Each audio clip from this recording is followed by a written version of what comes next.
I am Mrs. White, and I'm so excited to read one of my favorite winter stories for day 2 of our 12 Days of Reading Challenge. So let's get started. So this is called Blizzard by John Rocco. One day when I was a young boy, nearly 4 feet of snow fell from the sky. This is my story. The first flake fell right before recess. You can see the little flake. It says Monday. It was followed by many, many more. The wind whipped up and school closed early. By the time my sister and I got home, the snow was already over our boots. The snow continued to fall through the night, and I thought it would never stop. Tuesday, written by the squirrel.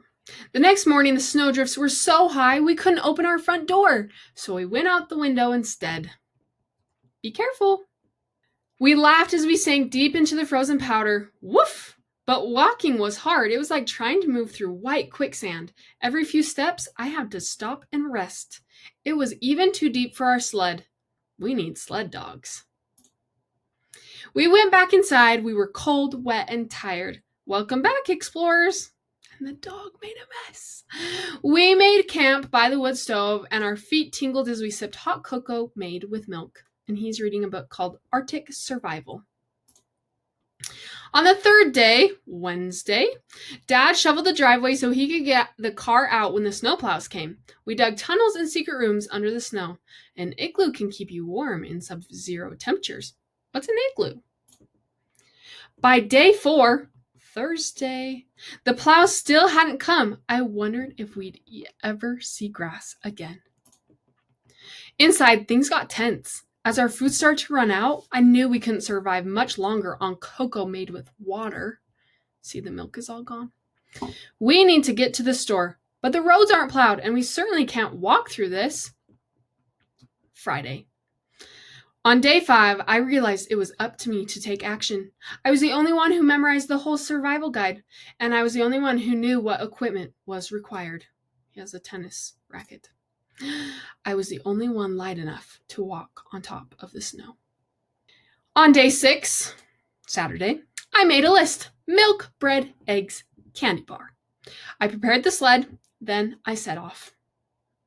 My usual landmarks were covered by snowdrifts, but I managed to check in with neighbors on my long journey. Candles, cat food, coffee, peanut butter, okay.